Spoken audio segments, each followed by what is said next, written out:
it seems like we're really in a Cold War. It seems like, you know, we always say the Cold War ended, you know, at a certain time.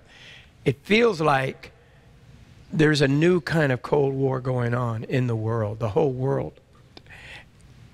Who do you think might, even now, be getting together to form a one world alliance that would want to be able to destroy America somehow?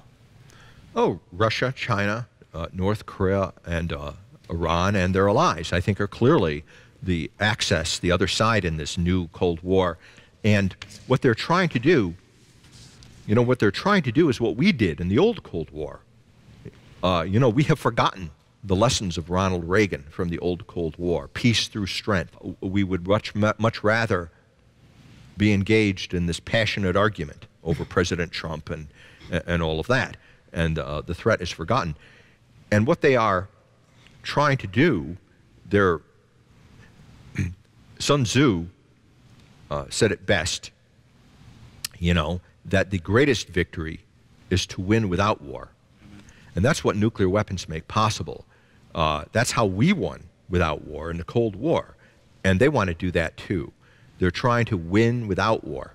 If they have to go to war and destroy us physically in order to do it, they're perfectly capable of doing that and would do it. But their first preference would be to win without war. And I think the first experiment for them was North Korea. You know, they're the ones, China and Russia, that basically, you know, enabled North Korea to achieve ICBMs and hydrogen bomb now, you know, so quickly. I mean, isn't it amazing? And, you know, people were astonished. The conventional wisdom that little North Korea, that couldn't even feed its own people, you know, has been able to so quickly come up with such sophisticated weaponry. Well, it's not that such a mystery if you're willing to open your eyes and see the role that Russia and China have played in North Korea. Many people in the State Department still don't want to acknowledge that. You're kidding. You know, because they want us to come to Moscow and Beijing and beg for their help, okay? In part, that's it. But also, they want to raise the stakes so high with a nuclear-armed North Korea that the United States will recalculate the risk. You know, is it worth it to put Chicago and New York City and Washington and our own people at risk in order to provide for the security of our Pacific allies, Japan, South Korea, the Philippines? Most Americans would say no. You know, we don't want to sacrifice American cities to hold up that alliance relationship. So North Korea being able to reach out and strike us, let alone conduct an EMP attack that would destroy our whole society, completely changes the calculus of risk for us and the benefit-cost ratio of our alliance relationship in the Pacific.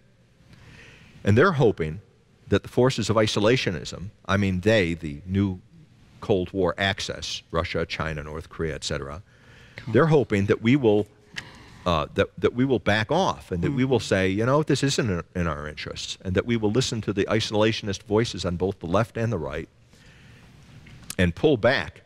And even if we don't officially do it and don't formally do it, that they know that we will have gone through the calculation and said, well, maybe we'll continue to try to provide an umbrella, a nuclear umbrella, but it'll be a big bluff. We're not really going to let ourselves get sucked into a war that's going to possibly result in the destruction of America. And they're also calculating that Japan and South Korea and our allies in the Pacific will also realize that and have less confidence in our security guarantees and say, you know, we can't count on the United States to sacrifice itself to protect us. So even though we may pay lip service to this alliance that we have, in effect it will become hollow. And if we reach that point, and psychologically I think we're very close to that point already,